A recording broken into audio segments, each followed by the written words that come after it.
Bonjour, bonsoir Bandeko. Losako, mbote na bino tout. Mbote na bino tout. Oyo ezouta epai ya molobeli na bino ya mboka. Edi Bolombo, greffier international et à peuple mokonzi, peuple souverain. Losako. Bisika nyonso ekoteli bino soki na Alaska, na pôle Nord, soki na pôle Sud, soki na Europe, aux États-Unis ou bien na Océanie. Bote na bino banso. Voilà, et seulement Mikolo, on n'a pas eu vraiment le temps de faire les directs qu'on a fait d'habitude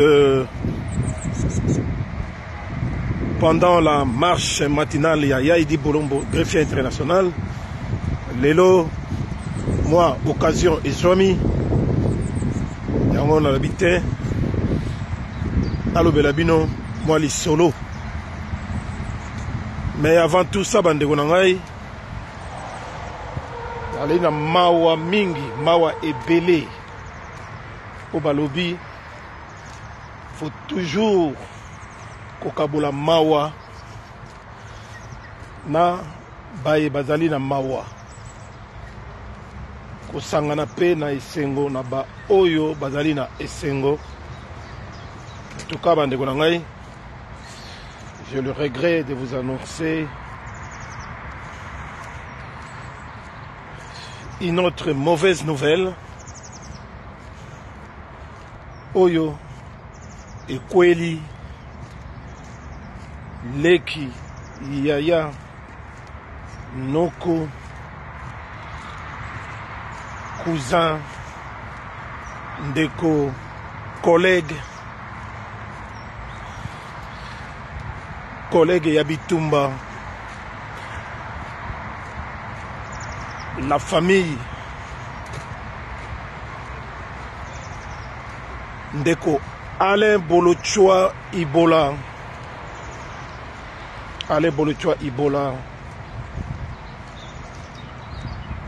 Oyo Boyebiye,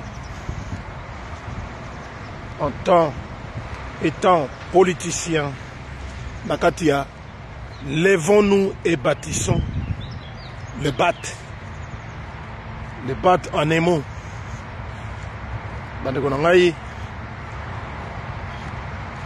Ale Bolochwa Aoudi Kokoufé la Bongo il y a quelques jours. Son frère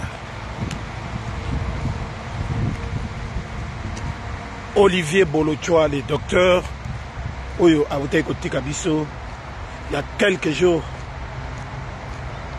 seulement enterrement naé et ko salama le 5 avril na yango je suis venu présenter personnellement et au nom du peuple mokonzi tout entier na mobundeli na biso munene oyo aza kobundela mboka Alain Bolochwa Ibola, très sincères condoléances, les plus attristés et les plus émus. Bon courage à toi, bon courage à Antoinette Bolochwa et grand courage à toute la famille, toute votre famille. Oyo bazali na mawa ya kobungisa mutu monene na kati ya famille. Voilà. Alors dans l'entretemps toyebi biso nyonso déjà kala mingi te toutaki kokufela la mère de la nation mama na biso mama Vero Lisombo, la mère biologique de Bokechua Yambo oyo tozali pe na mawa ebele ya kokabola ensemble yango wana tozali kobengisa bino na programme établi par la famille à Kinshasa, tout comme ici en Europe. Makambo nyonso ekosalama na date ya dimanche oyo le 7 avril lokola bakokitisa nzoto ya mowei na dimanche oyo ezali koya ya le 7 avril biso nyonso esengeli tosangana na famille ya Bokechua Yambo awa na kati ya Icle,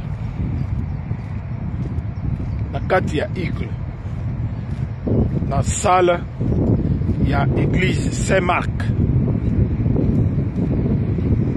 sur l'avenue de Frey, FRE, numéro 76. Voilà. Et vous allez bon mot de 14h à 20h. Vous allez précise pour la heure. Parce que les allez dimanche. Dans l'entretemps. Tous allez en boka mondele. Il faut que respecte tango bande konangai. Tous allez wana biso nyonso. Pona kusunga moninga. Voilà. Donc c'est dimanche. Moto nyonso alingo kabula mawa. Na Bokechua Yambo le chouchou de la diaspora. Tous allons ensemble wana na ba air oyo topesi. C'est dimanche. Vous en avez confusion parce que Bamsou Bakansara. Dingue zalera tout le temps samedi. Mais cette fois-ci, vie date il y a le 6 avril. Et comme date moko et côté la histoire pour se rappeler, pour se souvenir na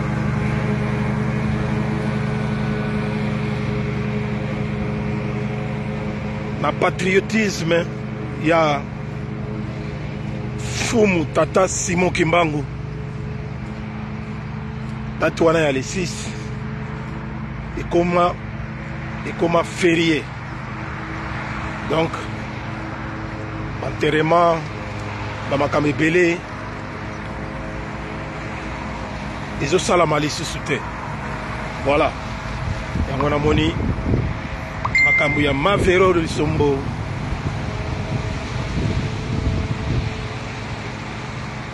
ezalaki obligé topusa yango na jour moko, donc dimanche oyo tozala ebele. Voilà makambo ezali ebele. Je présente encore au nom du peuple Mokonzi mes sincères condoléances à la famille de notre grand réalisateur PDG Mayala oyo pe autaki kobungisa yaye maman Kulutu. Voilà, on est ensemble, toujours kabulama ensemble. Voilà. Tobo ça va péter. Na lobeli ya baninga. Mais ngai moko pe wabino mobundeli.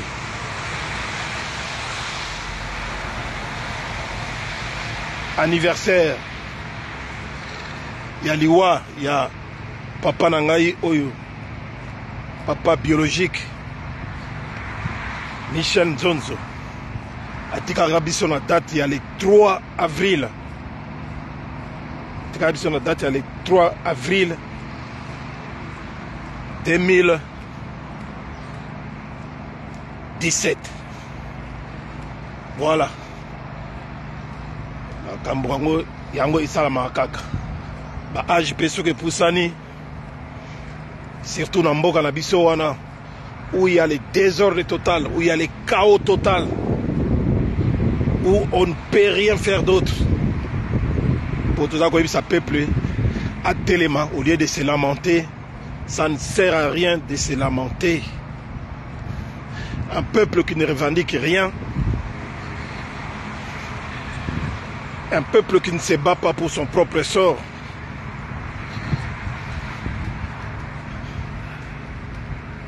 et en même temps complice de son malheur. Yangwana tota koyebisa que peuple congolais, peuple zaïrois, esengeli na bino botelemela régime ya Félix Tshilolo, bo se révolter. Prenez tout ce que vous avez à bord. Armes traditionnelles ou autres, pour s'en servir et se révolter contre Félix Tshilolo, Limbondo Sabi Carbonate, Félix Tshisekedi, Oyo Auti Koyiba, Lisusu Nambala Oyo,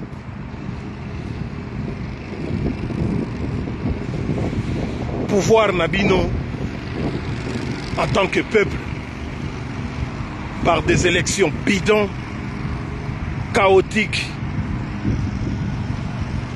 un simulacre des élections, un braquage des élections. Oyo, bozako la lisamisu, bozako tikaya zako continuer na makambo wana. Voilà le peuple congolais. Un peuple doit se libérer tout seul. On ne libère pas un peuple. Tokoloba bino mbala poni likambo wana. Mais bozali koyoka, soki bozali koyoka te, ezali mawa epele. Mawa epele, Muke na Mulongo na leza, Freddy Mulongo, l'homme à la plume d'or. Merci d'être là. Bonjour.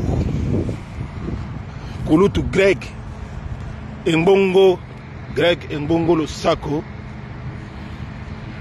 Losako. Mbote Nayo et merci d'être là. Paul Bonpetit, bonjour à toi. Partagez les directs s'il vous plaît. On est ensemble. Voilà. Bandeko nangai.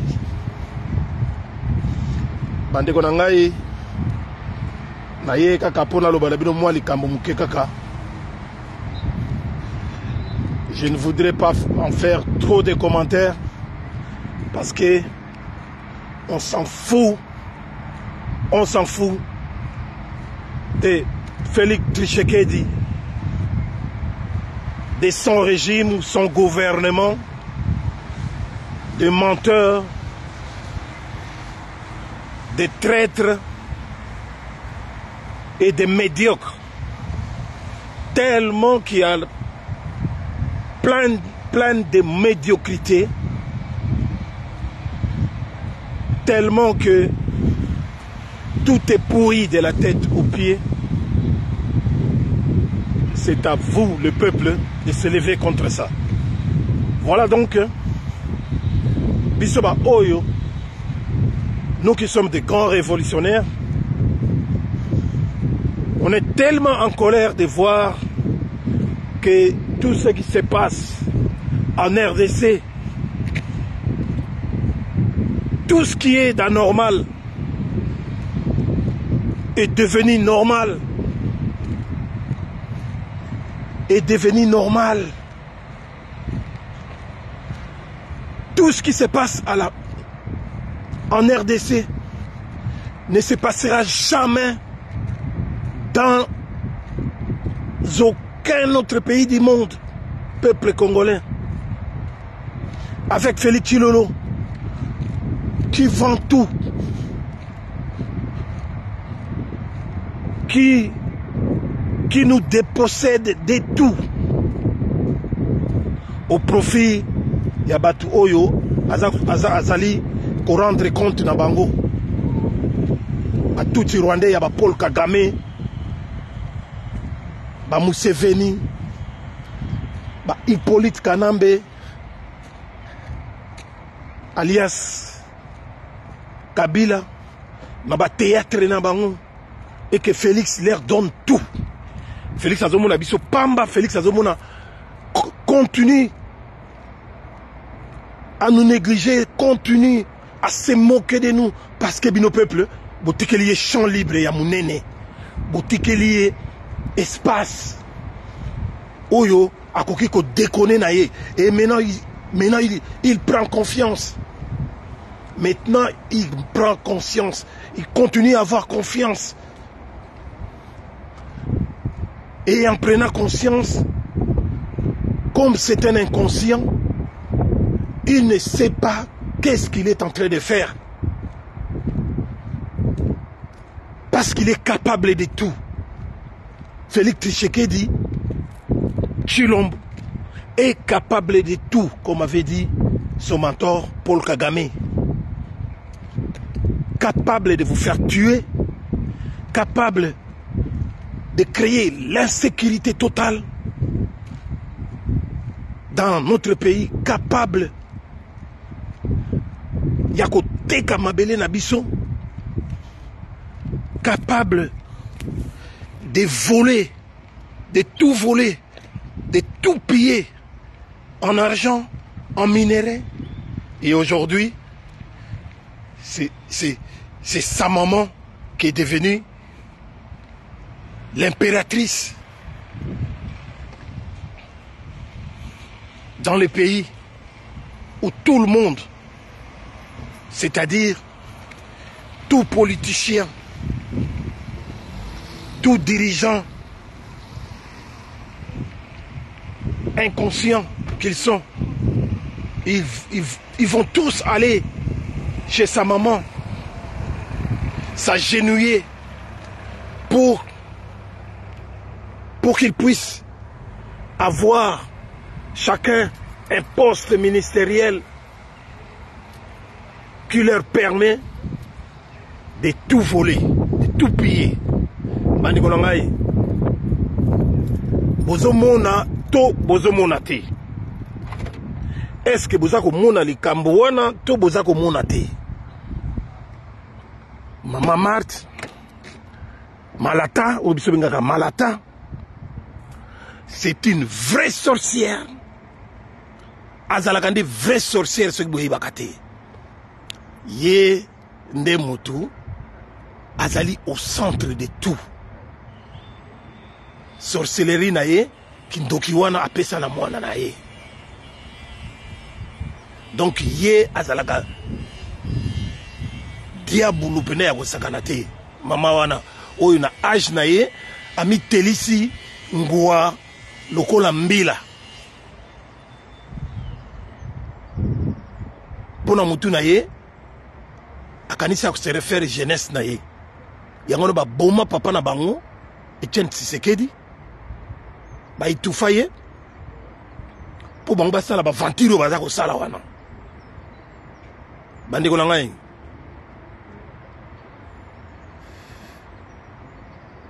makambo na ye ko yebisa bino eza nango molai te. Touti kolanda exemple ya Sénégal.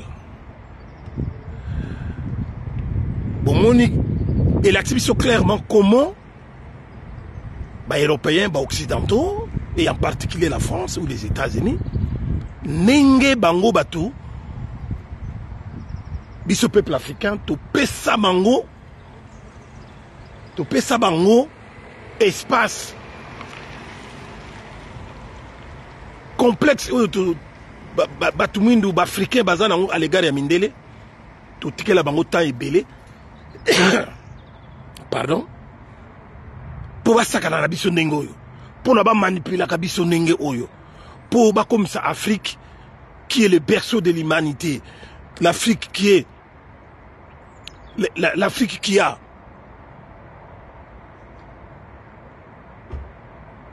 qui conserve toutes les richesses du monde. L'Afrique qui, normalement,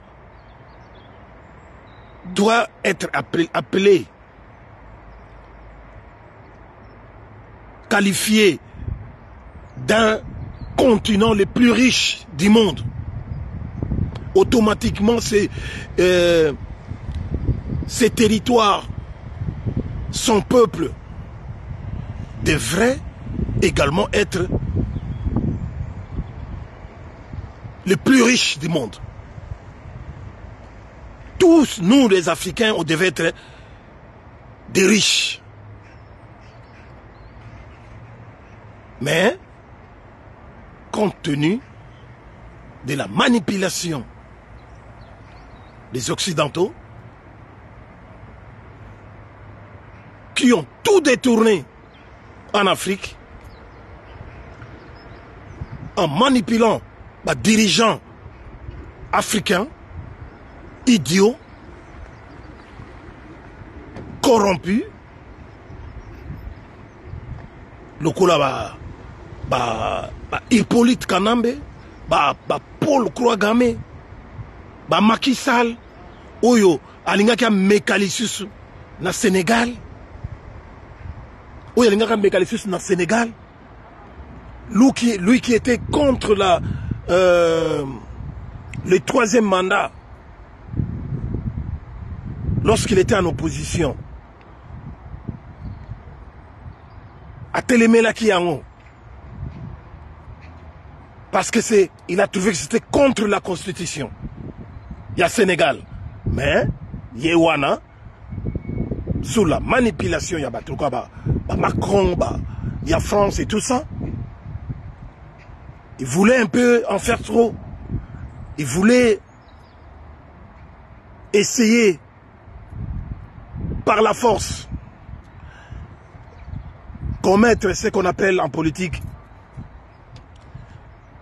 un coup d'état constitutionnel dans le Sénégal et les Sénégalais jusqu'à renvoyer les élections dans le Sénégal pour Ekena la date ultérieure pendant que la constitution de Bango, pendant que depuis 1960 jusqu'à ce jour élections sur le Sénégal pendant 60 ans et Salama Akaka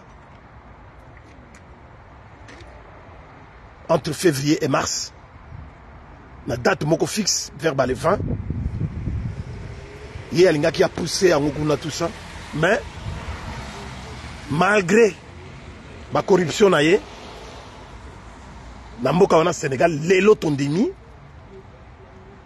que Conseil constitutionnel na bango et salaka. Contrairement à la Cour constitutionnelle où il y a Bissau, il y a Congolais, il y a RDC, Boeli, il y a recours, opposition à Sali et tout ça, Boeli, Macky Sall, les Cambouana, il y a prolongé le mandat. Effectivement, l'élection Salemi, on a le 24 mars, Bomoni Nengesuki, 10 jours avant,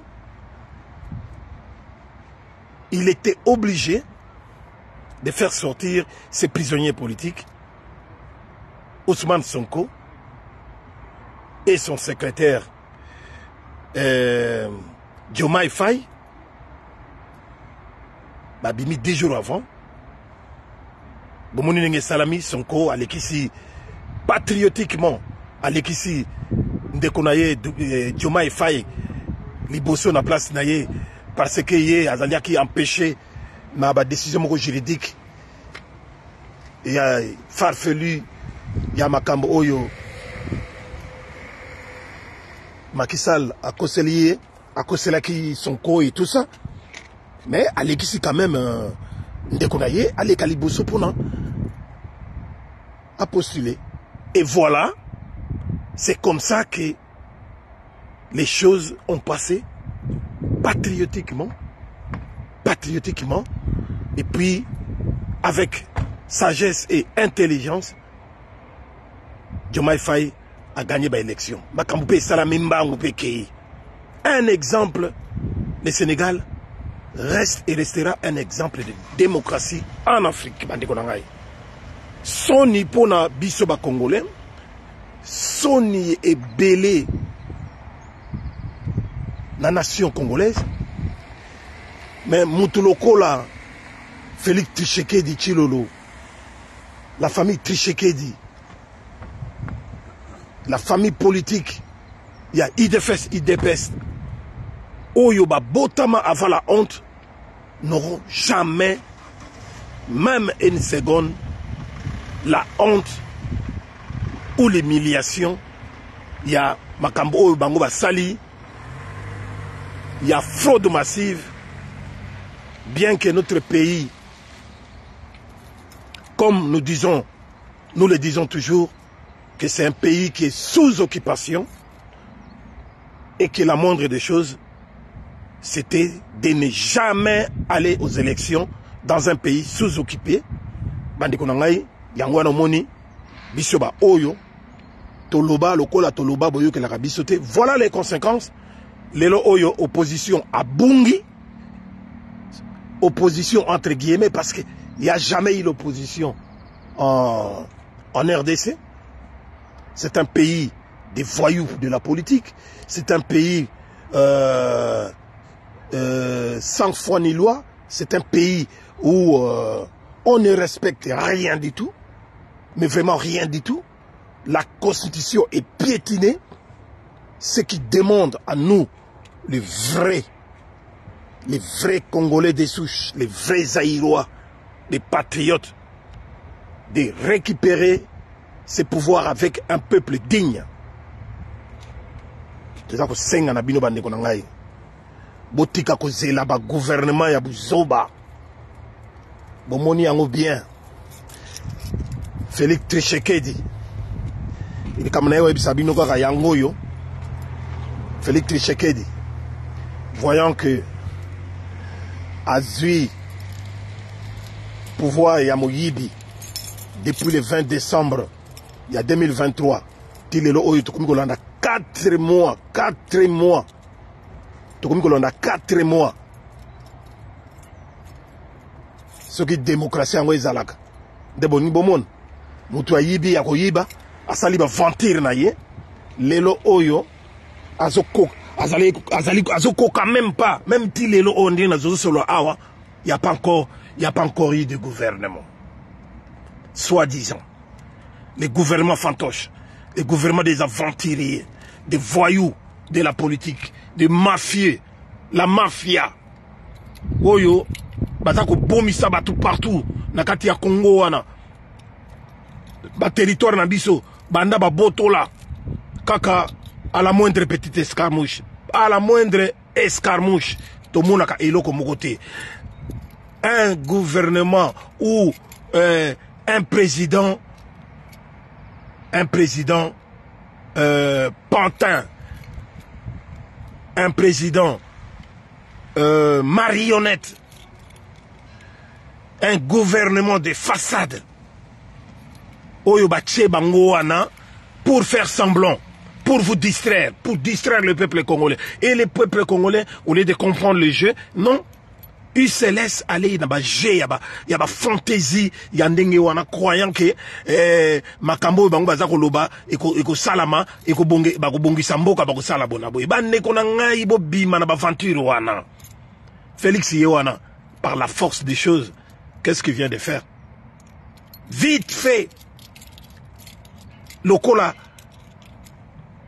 bazala qui préparait pour prendre le pouvoir na mboka wana. Après 37 ans soi-disant d'élite, bazala jamais préparé. Bazala jamais na élite ya malonga na kati ya ma parti politique na bango bidon IDFS. Et ils arrivent pas avoir une bonne orientation politique.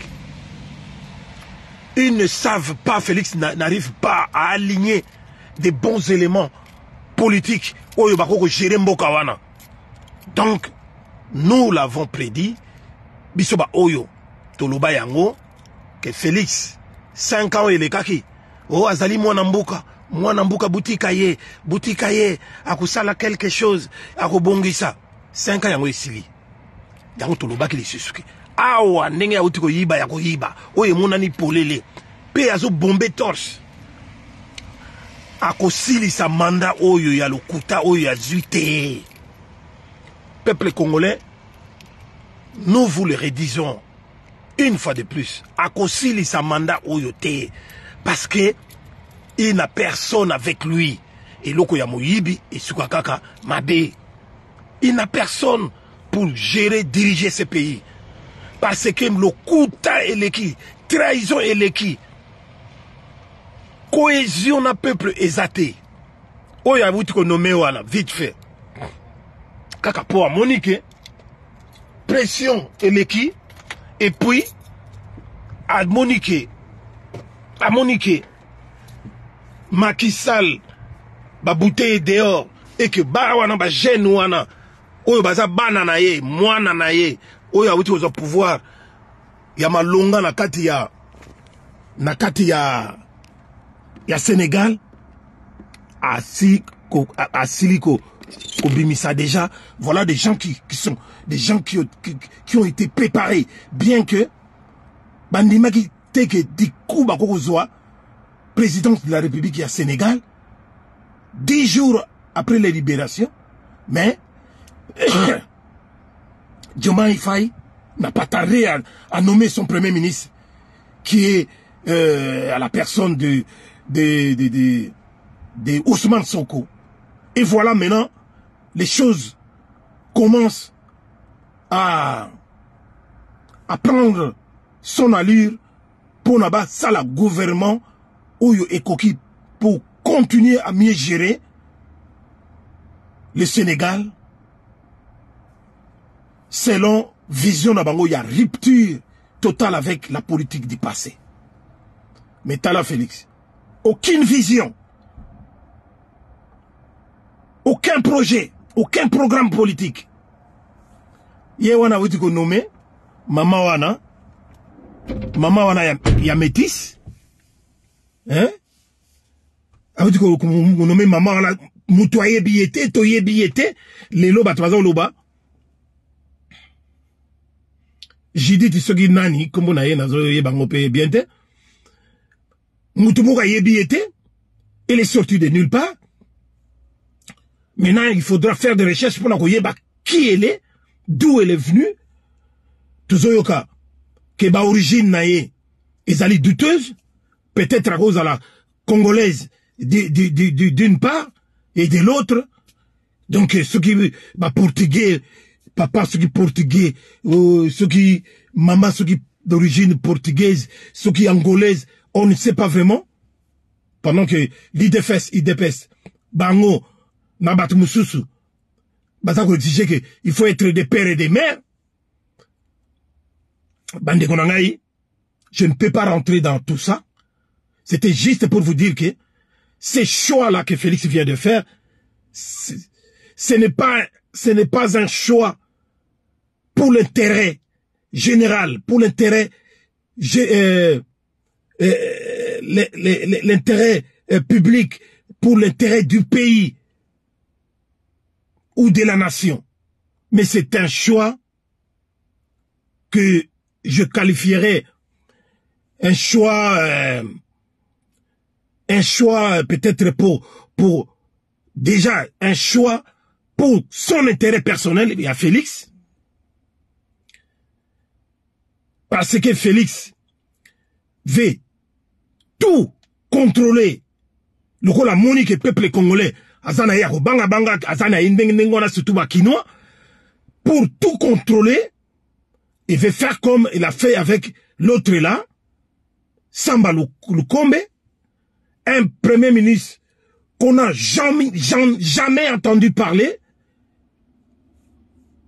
de quelque chose important qui a sali na mboka wana. Donc, il va continuer dans la même procédure, c'est-à-dire, Félix Tshisekedi ne veut pas qu'on lui fasse de l'ombre. Félix Tshisekedi préfère trouver des personnes encore plus faibles que lui. Bien que mon amant Siwana a Zala, que Azalina a Salmo ba étude et tout ça, mais sachez-le, Bandikonangai, à Zuye, rien que pour du spectacle. C'est un choix spectaculaire. C'est un choix pour faire du spectacle, du sensationnel.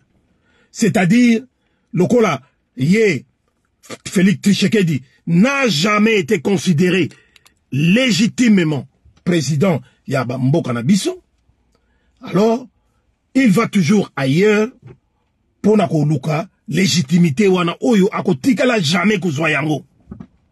Donc, il passe son temps en faisant des spectacles comme quoi que c'est lui que ça reste dans la mémoire des gens comme quoi que c'est lui le premier à avoir choisi comme première ministre une femme na mboka na biso.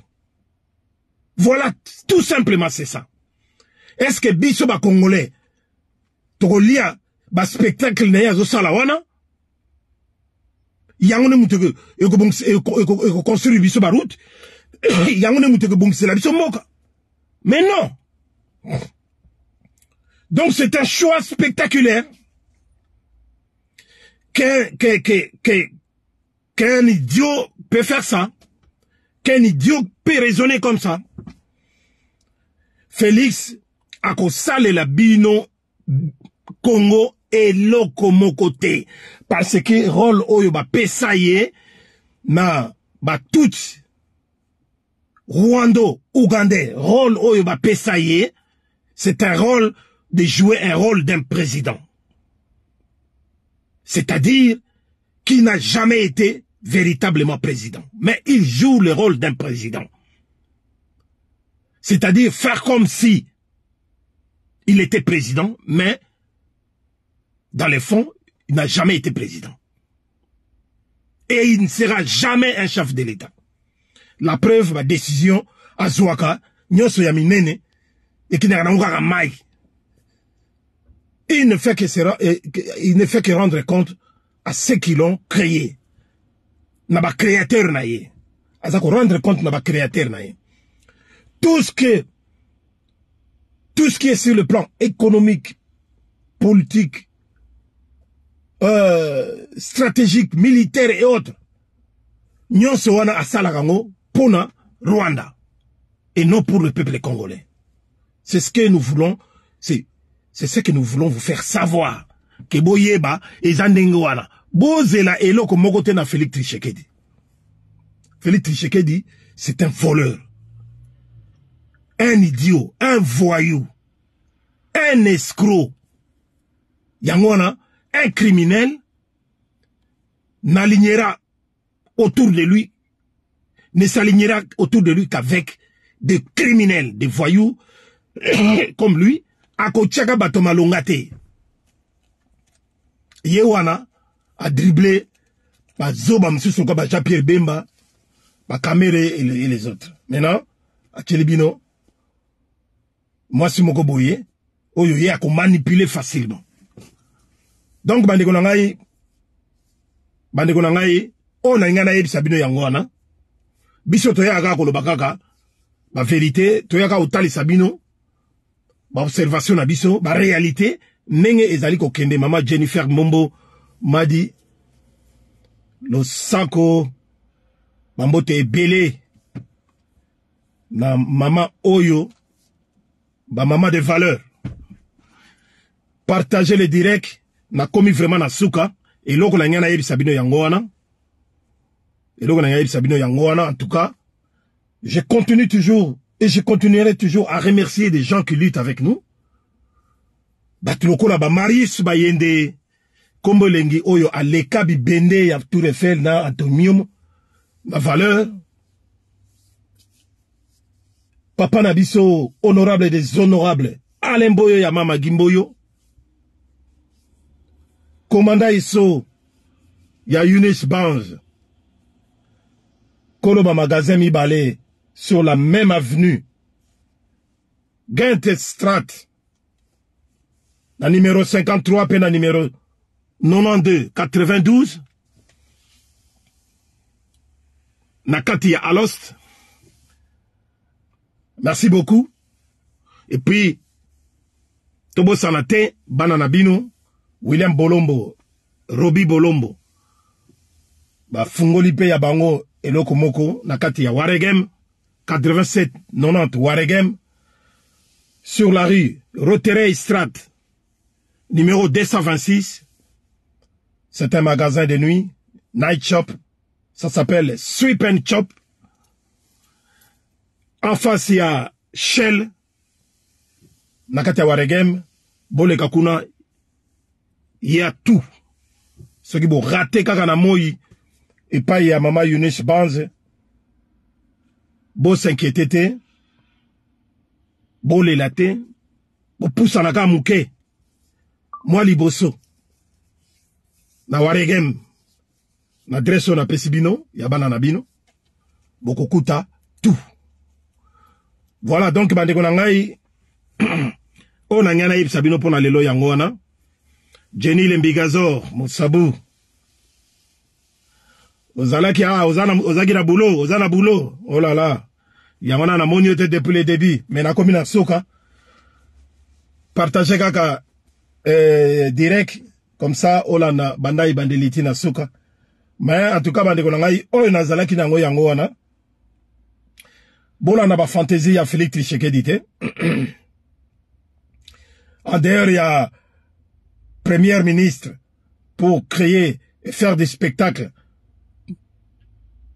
nenge amesana parce que yé lokola bongo esalaka bien te ayaka kawana pour des futilités azomona ko diriger mboka amona ki lokola ezali ndenge a dirijaka ndaku na ye oyo epai même azali faible devant moi sina ye nyakero yango na ye alingaka ya kosala baventure oyo azosala wana mais comme akutani azui appui ya ba brigand ya ba voyou ya ba voleur ya ba ndoki ba démon oyo batako boma ba congolais ba rwandais Paul Kagame Hippolyte Kanambe et les autres donc pona ye a profiter na pui na bango et puis azako profiter pe na buzoba ya ba kinois oyo ngana azako benga mikolo ba zombie oyo bazali vina bango mobime yali kaka musique ba théâtre ba église ya pambala